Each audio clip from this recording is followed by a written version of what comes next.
오늘의 말씀은 다니엘서 3장 1절부터 13절 말씀입니다. 한 절씩 교독하겠습니다. 느부갓네살 왕이 금으로 신상을 만들었으니 높이는 60규빗이요 너비는 6규빗이라. 그것을 바벨론 지방의 두라 평지에 세웠더라.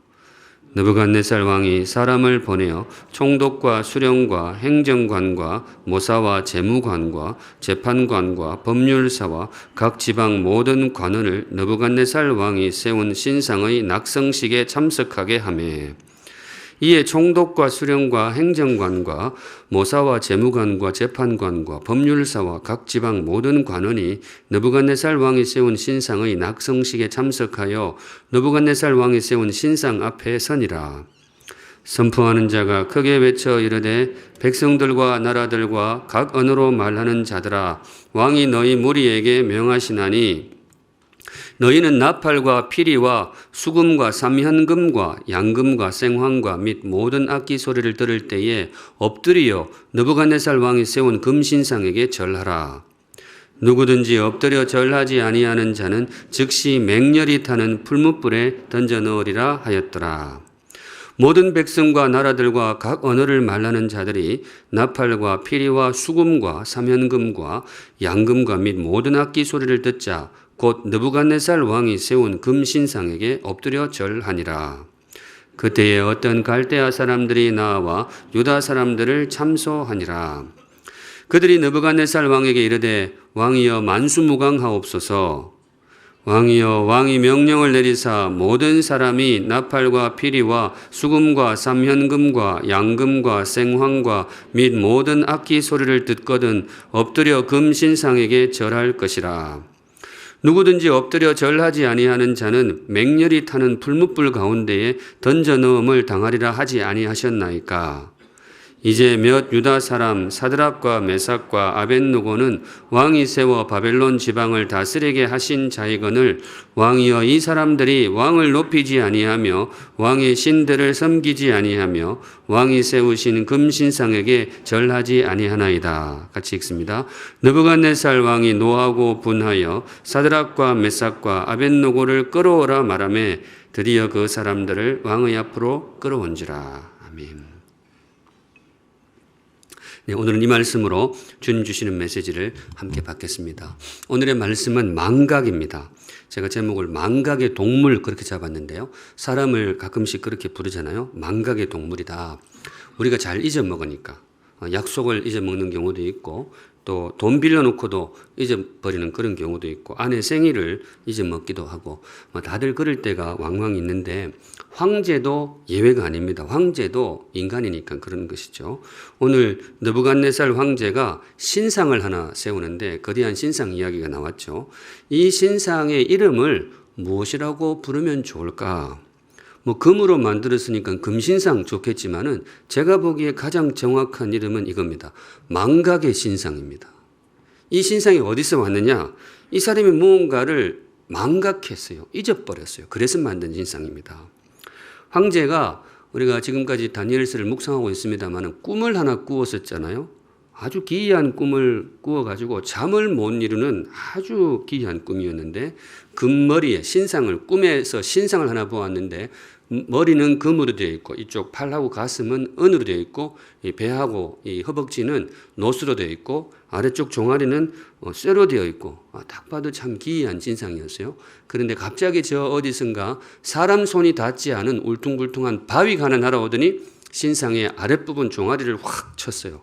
강탈을 하니까 신상이 먼지처럼 확 사라져버리고 온 세상에 그 바위가 가득하더라. 누가 봐도 이거는 뭔가 기이한 꿈이죠. 의미가 있는 꿈이죠. 그래서 그 의미를 알지 못해가지고 황제 느부갓네살이 밤잠을 이루지를 못하는데 다행히 이 다니엘이라는 청년이 그 꿈도 알아내고 의미도 알아냅니다. 그 꿈의 의미가 뭐였죠? 2주 전 설교 제목. 이거 보세요. 이거 망각의 동물이 맞아요. 이게 확실해요. 하나님이 통치하신다. 이거였어요. 하나님이 통치하신다. 내가 세상을 다스리는 줄 알았는데 아니야. 이 모든 역사의 스케줄과 역사의 마지막을 쥐고 계신 하나님이 살아계시고 그분이 통치하신다. 이 메시지가 바로 그 꿈의 의미였습니다. 그 메시지를 이제 황제가 다니엘로부터 받은 거예요. 그때 황제가 이렇게 고백을 합니다. 귀한 고백인데요. 2장 47절 왕이 대답하여 다니엘에게 이르되 너희 하나님은 참으로 모든 신들의 신이시요 모든 왕의 주제시로다. 여기까지 한번 보겠습니다. 모든 신들의 신이시요 모든 왕들의 주제시로다. 참 귀한 고백이죠. 이게 다니엘의 고백이 아니고 황제가 이렇게 고백을 하는 거예요. 이제 보니 정말로 참 신이 계시구나. 모든 신들 위에 신이 되시고 나도 황제고 이 땅에 황제들이 많지만 대주제라고 나와 있는데 으뜸가는 통치자 이런 뜻입니다. 참 이 황제 위에 온 세상을 다스리시는 으뜸가는 통치자가 계시구나. 바로 그 하나님이시구나. 이 황제가 그 고백을 한 거예요. 참 귀한 고백이죠. 이 베드로의 고백, 주는 그리스도시요 살아계신 하나님의 아들이시니이다. 이 고백에 비견할 만한 정말로 아름답고 귀한 그 생명과 같은 고백인데 이 황제가 그 고백을 한 거예요.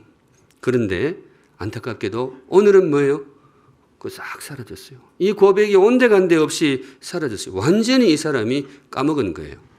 다니엘서 2장하고 3장 사이에 세월이 정확하게 얼마나 흘렀는지는 모르지만은 이 한 장 사이에 사람이 전혀 다른 사람이 되어 있어요. 그 고백, 완전히 까먹은 거죠.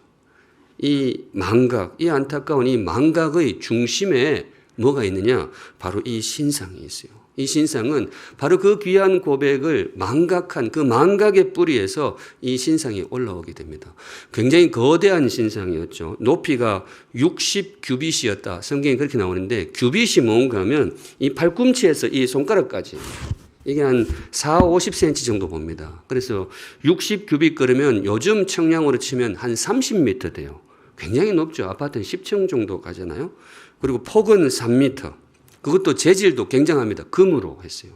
완전히 금덩이인지 뭐 금만 칠했을 것 같기도 해요. 금칠을 했는데 어마어마한 신상을 만들고는 만 백성을 불러가지고 그 앞에다가 뭐를 해라? 절을 해라 이렇게 된 거예요. 내가 만든 신상에다가 절을 해라.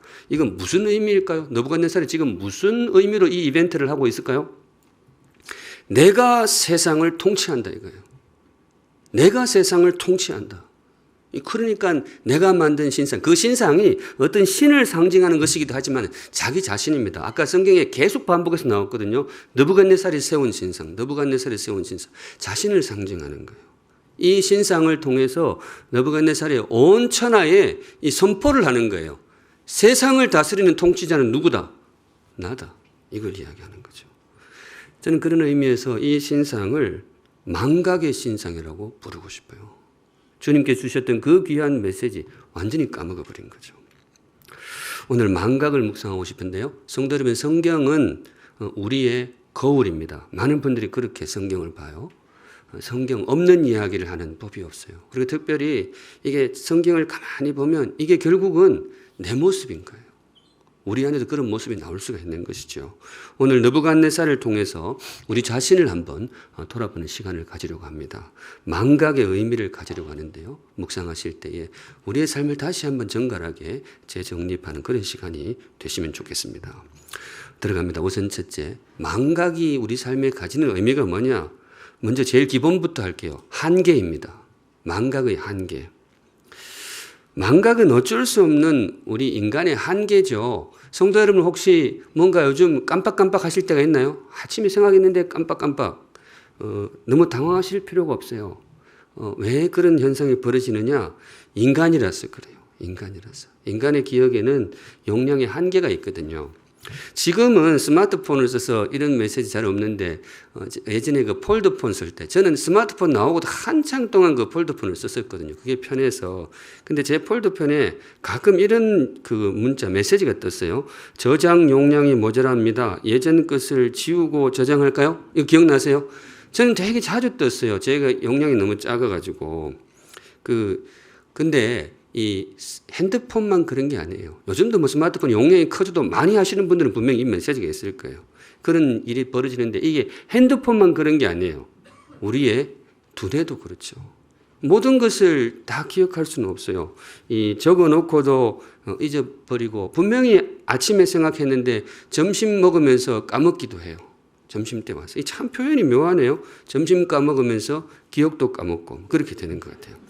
그런 일들이 있는데 저도 요즘 좀 가끔 그럴 때가 있어요. 저도 가끔 이렇게 컴퓨터를 딱 분명히 딱 켰는데 왜 켰는지를 잘 안 될 때, 그럴 때가 있습니다. 근데 왜 그럴까?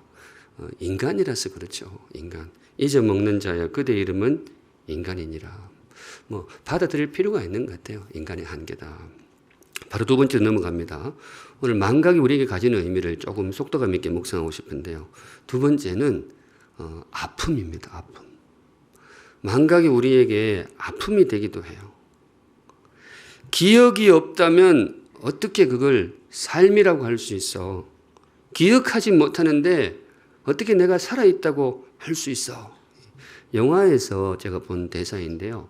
그 주인공이 그 배우 그 서현진 씨였어요. 최근에 그냥 아내하고 이렇게 둘이 봤었는데, 서현진 그 아버지가 안성기 씨 그렇게 나오는데 치매 환자를 다룬 영화였어요. 근데 우리 어르신들 중에서 나한테도 혹시 치매가 오면 어떡하느냐 염려하시는 분들도 있는데, 이게 치매가 이 젊은 사람한테도 오나 봐요. 이 영화에서는 30대 이 갓 결혼하신 분, 아이 어린 그 분에게 치매가 왔는데, 제가 한번 찾아보니까 그런 거를 초록이 치매라 그런대요. 이게 참, 영화를 보는데 제가 영화 보면서 잘 그런 경우가 없는데 그걸 보는데 마음이 굉장히 많이 아팠어요. 아직 한참 30대 잘 나가는 그 젊은 엄마인데 갑자기 기억이 잃어가는 거예요. 모든 것이 이렇게 조금 희미해져요. 나중에는 어린 딸도 잘 못 알아보는 경우가 있어요. 그럼 마음이 무너지는 거죠. 그래서 이제 연로한 아버지 안성기 씨가 그분을 이제 딸내미를 위로하고 건사하고 그러는데 아무리 위로해도 위로가 안 되는 거죠.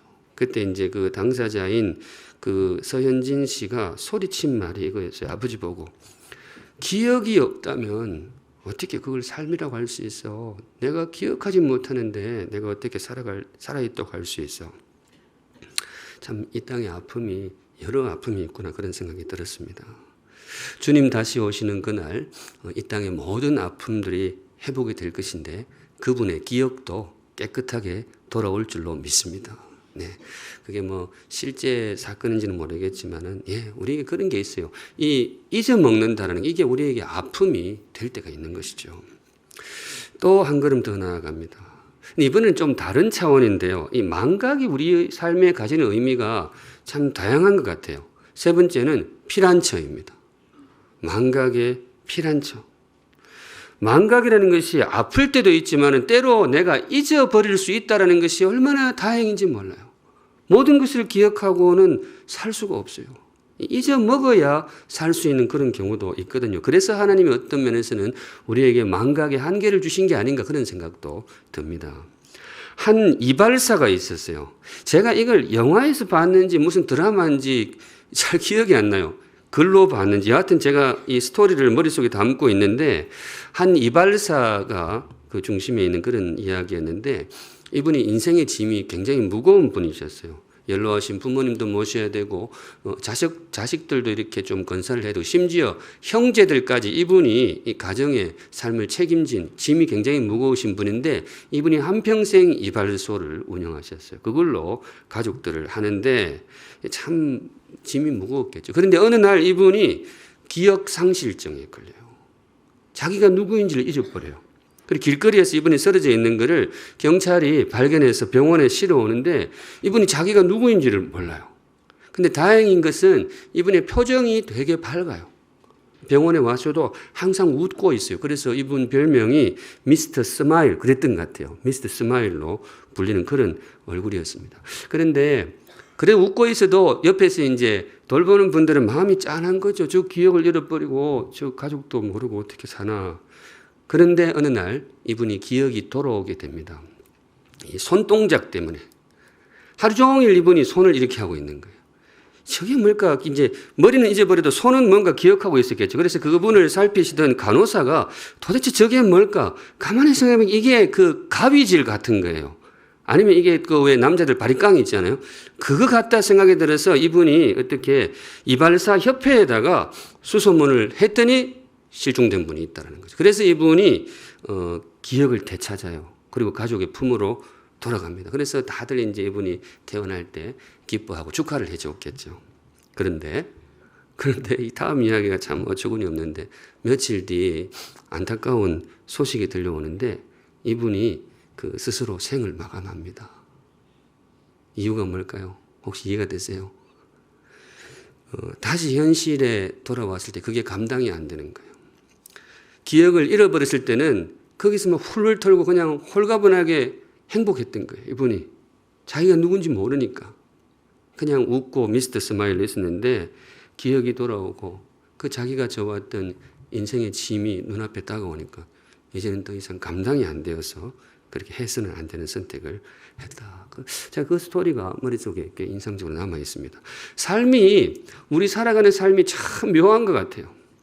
참 이 망각이 때로 이 참 아픔이라는, 잊어먹는다는 것이 뭔가 불편하고 아픔이 되기도 하는데 때로는 그래야 살 수 있는 존재가 바로 우리들이다, 그런 생각도 들기도 합니다. 아마 하나님이 그렇게 해서 우리에게 이 망각이라는 기능도 주신 게 아닌가. 성도 여러분, 때로 잊어버리시기 바랍니다. 다 기억하지 마시고 슬픈 기억, 아픈 기억이 있으면 그냥 훌훌 털어버리시면 좋겠어요. 대신에 그 여름 성경학교 광고는 꼭 기억해야 됩니다. 그건 잊어먹으면 안 돼. 그거는 꼭 기억하시고. 자, 이제 네 번째인데요. 이제 본격적으로 성경의 메시지로 들어갑니다. 지금까지는 일반적으로 제가 묵상하면서 망각이 이런 의미가 있구나. 이제 성경이 우리에게 이 망각에 대해서 소개하는 의미가 있는데 묵상해 보려고 합니다. 먼저는 이겁니다. 망각은 무례한 것이다. 혹시 공감이 되시나요? 잊어먹는 것은 무례한 것이 될 수도 있다. 네, 망각에는 우리의 어쩔 수 없는 한계도 있고 아픔이 되기도 하고 때로 피란처가 되기도 하는데, 그런데 오늘 성경이 망각에는 이런 면도 있어 하고 우리에게 넌지 소개해 주는 면이 있습니다. 우리가 살면서 잊어버려야 할 것도 있지만은 뭐예요? 잊어먹으면 안 되는 것도 있거든요. 특별히 귀한 삶을 살고자 할 때, 내가 정말로 사람답게 살고자 할 때에 정말로 잊지 말고 기억해야 될 것이 있습니다. 그게 뭔가 하면 바로 은혜라는 것이죠. 은혜. 우리 사랑하는 샘물 성도 여러분, 입은 은혜가 있다면 기억하는 인생이 되시기를 주님의 이름으로 축복합니다. 아멘. 그래야 귀한 인생이죠. 입은 은혜가 있다면, 다른 건 몰라도 누군가 나에게 베푼 은혜가 있다면 그걸 기억하는 인생이 참으로 품위 있고 아름다운 인생이 될 것입니다. 그런데 우리 인생이 때로 그렇지가 않은 거죠. 우리 조상들 만든 그 속담의 언어가 참 재치가 있다는 생각이 들어요. 신랄하다고 할까? 이런 속담이 있잖아요. 원수는 돌에 새기고 은혜는 어디다 새겨? 물에다가 새겨. 나한테 해코지하고 누가 뭐 심한 말 한 거는 그건 어디다 새기는가 하면 돌에다가 새기는 거예요. 설악산 가가지고 바위에 이놈은 나쁜 놈 이렇게 탁 써가지고 한평생 안 까먹는 거지. 막. 그런데 은혜, 누군가 나에게 베푼 은혜가 있으면 그거는 어디다가 새긴다고요? 탄천 가가지고 물에다가 이렇게 쭉 새기는 거죠. 여러분, 이 물에다가 새기는 거는 새기는 걸까요? 안 새기는 걸까요?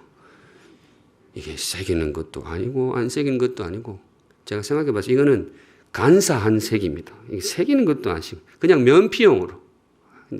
근데 참 우리가 그런 경우가 있는 것 같아요. 오늘 성경이 그 모습을 보여줍니다. 그게 느부갓네살이에요. 13절에 느부갓네살 왕이 노하고 분하여 사드락과 메삭과 아벳노고를 끌어오라 말하며 드디어 그 사람들을 왕의 앞으로 끌어온지라. 황제가 명령해서 사드락, 메삭, 아벳노고, 다니엘의 세 친구인데 이 창씨 개명한 거죠. 이 바벨론식 이름이에요. 그 세 사람을 끌고 오너라. 왜 끌고 오느냐? 와가지고 지금 풀무불에 던지려고 해요. 풀무불. 요즘 언어로 하면 이 포항제철 용광로인데 그런 게 있었나 봐요. 거기다 집에 던져라. 굉장히 끔찍한 형벌이죠. 왜 그 세 사람이 그런 형벌을 내리느냐? 자기가 세운 신상 앞에 뭐예요? 절을 안 한다고 그렇게 하는 거예요. 황제가 지금 그러고 있어요. 그런데 이 흘러온 이야기를 보면요, 황제가 이러면 안 돼요. 또 다른 사람은 몰라도 특별히 이 사람들한테 이런 식의 그 대우는 안 돼요. 왜냐? 이 세 분은 황제의 은인입니다. 은인. 황제가 이 세 사람에게 큰 신세를 줬어요. 큰 빚을 줬죠. 우리가 아까 이야기했던 그 꿈 때문에 번민하고 있을 때 이게 사실 느부갓네살 인생에는 굉장히 중요한 사건이거든요. 정말 황제로서 도무지 해결이 안 되는 그 문제를 해결해 줬고 새로운 세상, 그 새로운 고백을 열어주었는데 그때 그 참여했던 사람이 누군가 하면 전면에 나선 것은 다니엘이었지만은 배후에 다니엘과 함께 했던 사람이 있었어요. 그 사람들이 바로 이 세 사람입니다. 다니엘이 정말 주님 앞에 기도할 때에 제일 먼저 찾아갔던 사람이 바로 이 세 사람이거든요. 가서 친구들아 우리가 다 죽게 생겼다. 황제가 꿈을 꾸는데 알아내야 된다. 하나님 기도하자. 그래서 세 사람이 참 열심히 기도해가지고 같이 그렇게 해서 꿈을 알아내가지고 황제에게 그렇게 알려준 그런 말하자면 공신들이죠. 그리고 그걸 황제가 알았어요. 황제가 이 세 사람의 존재를 알았습니다. 앞서 2장 49절을 보시면 이런 구절이 있습니다. 왕이 또 다니엘의 요구대로 사드락과 메삭과 아벳노고를 세워 바벨론 지방의 일을 다스리게 하였고 다니엘은 왕궁에 있었더라. 다니엘이 이야기를 했겠죠. 황제폐하, 제가 이 꿈을 알아낸 것은 저 혼자만 한 게 아닙니다. 저의 세 친구가 있는데 같이 하나님 앞에 기도해서 그렇게 가져왔습니다. 황제가 그러냐? 그럼 그 친구들에게도 내가 뭔가를 해줘야지 해가지고 이제 관직을 주어서 앉게 되었던 거죠. 자, 쭉 이야기를 했는데 그런데 오늘은 어때요? 오늘 이거 다 까먹은 거예요. 황제가 그걸 다 까먹었어요. 망각은 제가 보기에 참 무례하다. 무례하다라는 표현이 조금 강한 면은 있지만은 조금 강하게 마음에 새길 필요가 있는 것 같아요. 내가 누군가에게 입은 은혜가 있다면 감사하며 살아가는 것이 참 귀한 인생이잖아요. 우리 성경도 그렇게 생각해요. 바깥에서도 그렇지만은 특별히 성경은 사람에게 신세진 일이 있고 사람에게 입은 은혜가 있다면 정말 감사하고 사는 것이 사람의 사람다운 모습이다. 성도 여러분 잠시 설교 중이지만은 한번 여러분들이 살아온 삶을 한번 돌아보실까요? 혹시 신세를 져놓고 쌩깐 분이 있습니까? 혹시? 이 표현이 참 이게 묘해요. 쌩깐. 저도 이제 그 말씀 준비하면서 제가 살아온 날을 돌아보는데 저도 참 입은 은혜가 많죠. 그래서 혹시 내가 그냥 지나온 분들이 있나 해보니까 한 두어 분 떠오르는 것 같아요. 이분들이 나한테 좀 섭섭할 수도 있겠다. 내가 지한테 어떻게 해줬는데 한번 전화도 안 하고. 그래서 제가 이번 주에 한 분은 제가 연락을 해보려고 생각 중입니다. 혹시 지금 내 아니야 생각하시는 분이 있을까요? 뭐 그럴 수도 있겠죠. 근데 여러분 우리가 성도답게 산다는 것에 이것도 꼭 포함이 됩니다. 이번 은혜가 있다면 꼭 기억하시기를 바랍니다. 경북 청송에 가면 청송이라고 있죠. 청송에 가면 양심거울이라고 있다 그래요. 지금도 있는지는 모르겠어요. 조금 오래전 신문에서 본 기사여서 양심거울이라고 있는데 어떤 분이 청송에 있는 면사무소로 돈을 50만 원을 보냈다 그래요. 50만 원을 보냈는데 그 50만 원이 왜 50만 원이냐? 당시에 특급 호텔, 별 5개짜리 호텔 그 하루 숙박 비용 쳐가지고 50만 원을 보냈는데 거기에 사연이 있었는데 뭔가 이분이 대학 교수 생활에서 은퇴하신 분인데 해방 직후에 이분이 아주 어릴 적에 그 고향으로 가는 길에 그만 이 차편이 끊겨버린 거예요. 청송 그 여관에서 그 차편이 끊겨버려가지고 그 급하게 이제 여관에 묵게 되었는데 이분이 당시에 돈이 한 푼도 없었던 거죠. 그 다음 이야기는 대충 짐작이 되시죠. 새벽에 살 일어나서 도망을 쳐버린 거죠. 그래가지고 이제 그렇게 산 거죠. 그리고 이제 대학 교수도 되고 이렇게 수십 년 세월이 흘렀는데 바쁘게 살고 이렇게 교수 생활하고 할 때는 기억이 안 나는데 은퇴하고 나니까 그때 생각이 딱 나는 거예요. 그래 그때 내가 도망을 쳐버렸지. 이렇게 참 그게 이제 부담이 되는 거죠. 그분이 얼마나 속상했을까. 내가 어떻게 하든지 갚아야 되겠다. 그래서 이제 이분이 급하게 이제 청송에 내려갔다고 해요. 내려가 보니까 여관이 없어져 버렸어요. 그래서 이분이 난감한 거 이랬어요. 집으로 돌아와서 어떻게 할까. 할 수 없이 그냥 봉투에 이렇게 돈 50만 원 넣고 사연을 써가지고 청송 면사무소에다 보내버린 거죠. 알아서 하시오. 면사무소도 골치 아픈 거죠. 이걸 어떻게 해야 되냐. 근데 그때 이제 거기에 아주 지혜로운 공무원이 한 분 계셨나 봐요. 이렇게 합시다. 관내에 조사해 보니까 여관이 6개가 아직 남아 있는 거죠. 그래서 50만 원 가지고 거울을 6개를 사가지고 하나씩 다 돌렸다는 거죠. 대신에 그 거울 밑에다가 이름을 딱 붙였어요. 뭐라고 붙였을까요? 양심 거울. 양심 거울이기도 하고 그 은혜를 기억하는 거울, 그런 의미도 있을 것 같아요. 제가 이제 이 기사 제목이 그때 이런 기사였던 것 같아요. 늦게나마 털어낸 마음의 빛. 늦게나마 털어낸 마음의 빛. 참 어찌 보면 평범하지만 참 따뜻한 이야기죠. 기억하는 인생이 참 아름답다, 그런 생각이 들어요. 기억하는 인생. 우리 사랑하는 샘물 성도 여러분, 아름다운 인생이 되시기를 우리 주님의 이름으로 축복합니다. 네, 한번 기억하셔서 이번 주에라도 혹시 나도 그렇게 해야 될 일이 있으시면 하시면 좋겠어요. 그게 성도의 모습입니다. 이제 마지막 한 걸음 남았는데요. 마지막으로 망각이 가진 의미가 뭐냐. 사실은 오늘 본문이 가장 힘써서 이야기하는 대목이 바로 이것인데요. 이 단어가 좀 강할 수 있지만은 성경이 선포하는 무게감이 강해서 이 단어를 가져왔습니다. 망각의 저주입니다.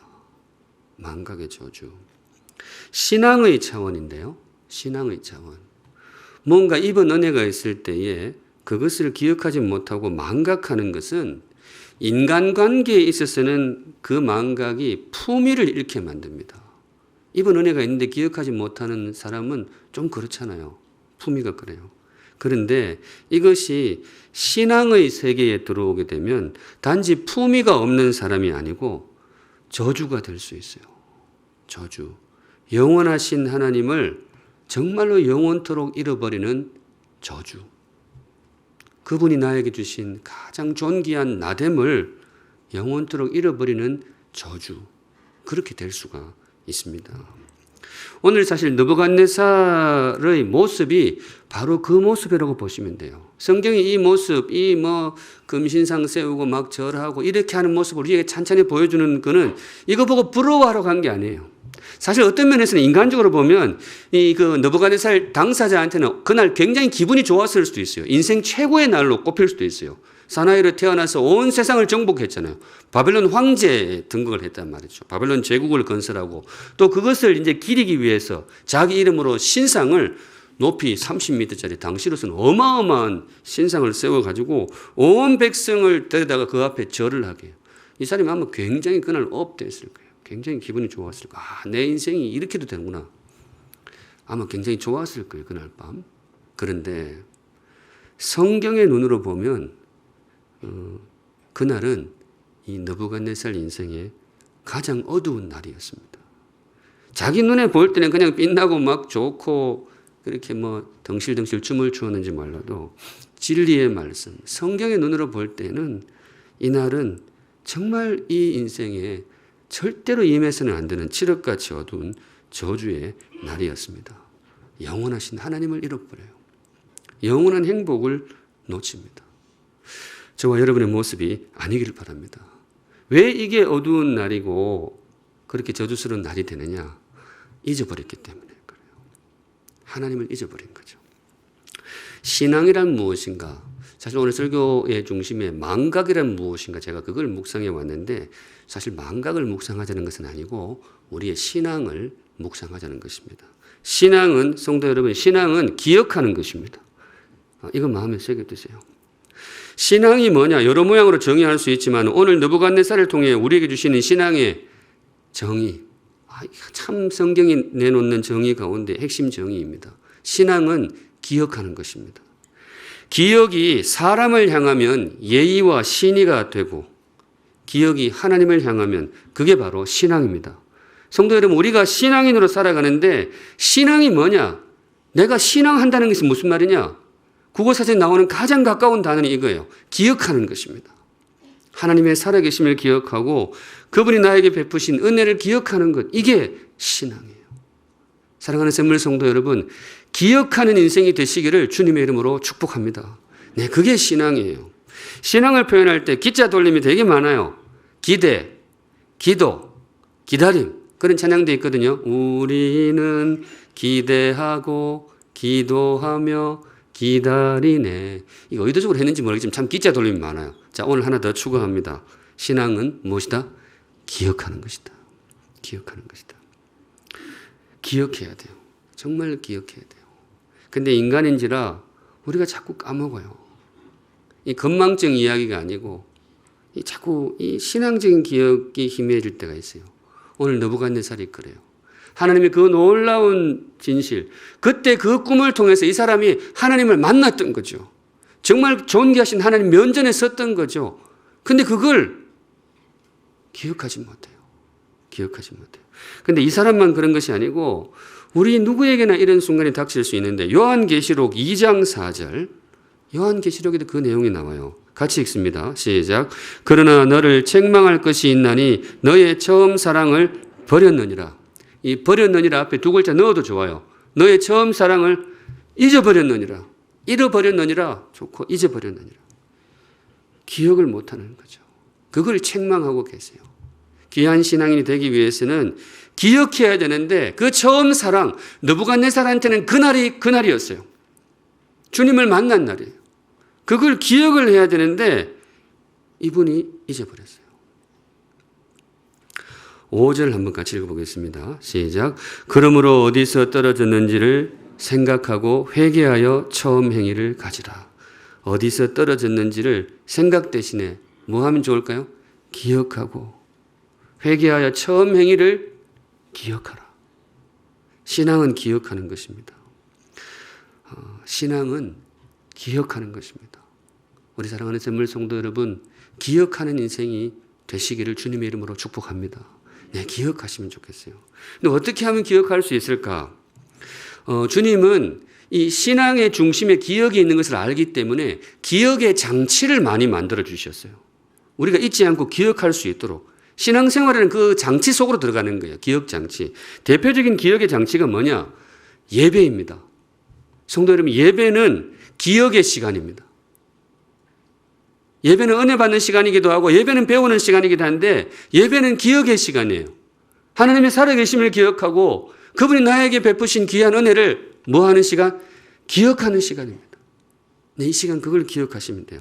설교도 마찬가지. 예배의 중심에 설교가 있는데요. 설교는 배움의 시간이기도 하지만은 기억의 시간입니다. 제가 일전에 말씀을 드렸잖아요. 새로운 것을 배우는 시간, 물론 큰 의미도 일부 있죠. 그런데 설교의 중심은 그거예요. 다시 기억하는 거예요.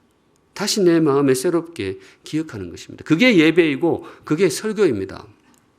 그런 의미에서 우리 사랑하는 샘물 성도 여러분, 성실한 예배자가 되시기를, 다른 것도 좋지만은 성실한 예배자가 되시기를 주님의 이름으로 축복합니다. 아멘. 왜 성실하느냐? 기억에는 성실함이 중요해요. 기억하고 또 기억하고 반복하고. 그래서 예배는 항상 반복되게 되어 있어요. 설교는 반복되게 되어 있어요. 기억해야 되기 때문에 그렇습니다.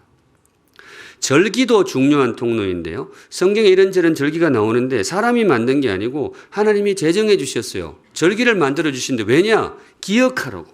모든 절기에는 기억할 사건이 있어요. 여러분, 그 6월절, 출애굽의 구원을 뭐예요? 기억하는 겁니다. 그리고 이것도 있죠. 하나님의 창조, 하나님이 이 세상을 창조하셨다. 이 창조 사건을 기억하는 절기가 있습니다. 뭐였을까요? 안식일입니다. 안식일. 매주 돌아오는 그 안식일. 안식일을 기억하여, 그게 기억이 들어가요. 안식일을 기억하여 거룩하게 지키라. 안식일을 지키는 가장 거룩한 방법이 뭐냐? 기억하는 거예요.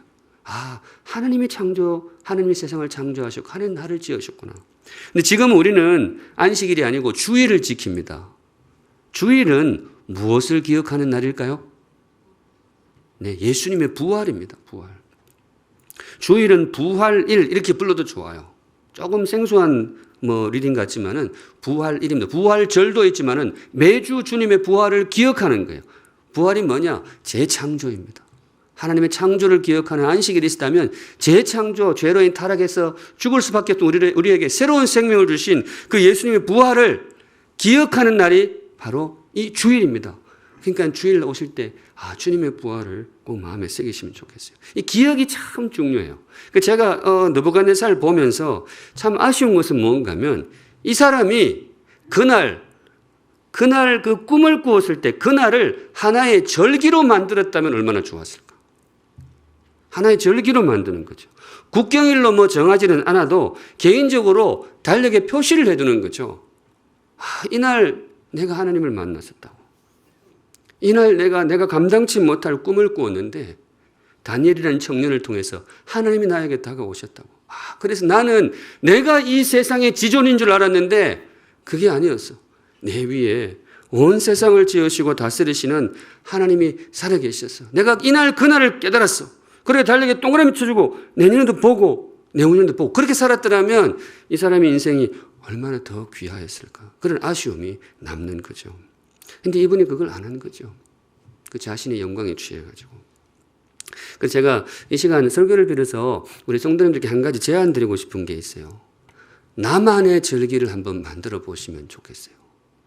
나만의 절기 아니면 우리 가족의 절기. 뭐 생일이나 결혼 기념일 이게 이제 우리에게 있는 절기라고 할 수 있겠죠. 그런데 그것도 좋지만은 정말 주님이 나에게 다가오신 날. 정말 주님이 나에게 다가오신 날. 우리 가족의 기도에 주께서 정말 아름답게 응답하신 날. 그날 그냥 넘어가지 말고 이 날이 우리 가족에게는 정말 절기야. 세례받은 날도 좋고. 정말 내가 그냥 이 땅에 지구인으로 살다가 정말 주님을 만난 그리스도인이 된 날이 바로 이 날이야. 다른 사람은 이 날이 그냥 시커먼 달력의 숫자 하나인지 몰라도 나에게는 이 날이 정말로 의미 있는 날이야. 그렇게 기억할 수 있다면 우리의 삶이 정말로 더 아름다운 삶이 되지 않을까. 한번 제가 추천을 드립니다. 근데 사실 제가 좀 놀란 게 있었는데요. 엊그제 좀 개인적인 일입니다만은 엊그제 어떤 성도님이 떡을 이렇게 조그맣게 저희인데 갖다 주셨어요. 떡을. 자세히 말씀은 안 드립니다. 떡을 갖다 주셨는데 아내 편에 그게 뭐냐 이러니까 지난해에 정말로 자기 가족에게 힘든 순간이 있었는데 주님께 간절히 기도하고 그 어려움을 극복했다는 거죠. 그때 아마 뭐 저도 좀 기도를 보탰겠죠. 근데 그날을 지난해를 기억하면서 원래 이 떡을 좀 했다고. 저희 집에도 좀 가져와서. 제가 참 놀래 설교를 이렇게 준비해 놨는데 참 설교가 그럴 때가 있어요. 그렇습니다. 여러분들에게도 그런 날이 있으시면 좋겠어요. 네. 설교 시간에 제 아내 이야기를 하면 저희 와이프가 되게 싫어해요. 그런데 저는 그래도 성도들의 유익을 위해서라면 감당할 수 있습니다. 저희 와이프는 좀 특별한 일기장을 하나 쓰고 있는데 5-year diary. 이거 다이소에서 사왔어요. 5-year diary. 볼품은 없어요. 한 장에 5칼럼이 정해져 있어요. 1년에 하나씩 쓰는 거예요. 그리고 5년을 돌아가는 거죠. 그리고 오늘 그걸 사왔더라고. 그래서 내가 그거 언제 다 써? 1년도 못 쓰는데. 다 쓸 수 있다고. 내가 그거 다 쓰면 100만 원 줄게. 그렇게 허튼 약속을 했는데 진짜 계속 쓸 줄은 몰랐어요. 벌써 3년을 썼어요. 지금 그래서 조만간에 적금을 들여야 될 것 같아요. 근데 그 일기가 참 묘해요. 가끔 쓰다가 저보고 그래요. 지난해 이날 우리 뭐 했네? 이렇게 해요. 근데 제가 그걸 설교 준비하면서 그것도 참 의미가 있다 싶어요. 그런 식이든지 달력의 그림이든지 성도 여러분, 주님이 나에게 찾아온 날, 내 인생에 정말로 소중한 날, 기억하는 인생, 참 지혜로운 인생이라고 믿습니다. 그 기억이 우리를 더 아름답고 그 기억이 우리를 더 주의 자녀다운 걸음으로 인도해 주실 것입니다.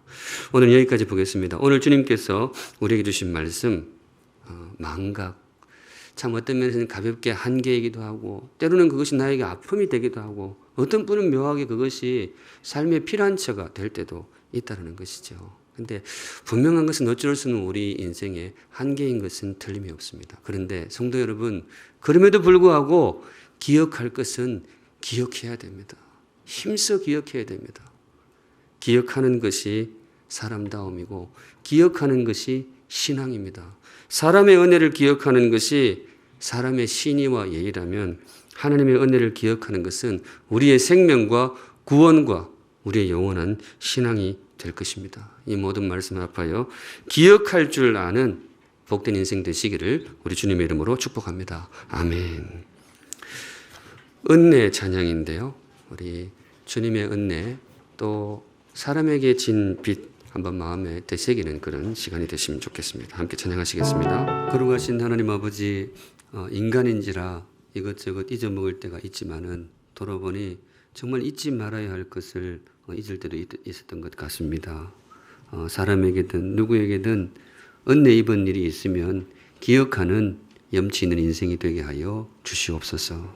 주님 감사하며 표현할 줄 아는 품위 있는 인생이 되기를 소망합니다. 무엇보다 하나님 주님의 은혜를 기억하는 인생 되게 하여 주시옵소서. 육신이 약하여 우리의 기억이 희미해질 때에도 우리 예수님의 은혜, 주님의 은혜 기억하는 행복한 인생 되게 하시고 주님 다시 오시는 그날 우리의 맑은 내리 속에 생각하고 기억해야 될 아름다운 추억과 은혜들 가득하게 기억하는 복된 인생 되게 하여 주시옵소서. 아멘. 거룩하신 하나님 아버지, 오늘도 성도들 귀한 예물 주님께 올려드립니다. 우리 성도들의 고백과 감사와 간구의 제목 세밀하게 살펴보시고 가장 복되고 제일 선하고 존귀한 길로 인도하여 주시옵소서. 아멘. 지금은 우리의 영원한 은혜의 주인이 되시는 우리 구주 예수 그리스도의 은혜와 우리를 위하여 외아들의 목숨까지 아낌없이 내어주신 하나님 아버지의 그 크신 사랑하심과 우리를 기억하는 인생, 품위 있고 아름답고 존귀한 인생으로 인도해 주시는 성령 하나님의 임재하심이 머리 숙여 주를 예배하는 사랑하는 모든 샘물 성도들의 삶과 걸음과 그 기억 위에 이제로부터 영원까지 항상 함께 계실지어다. 아멘.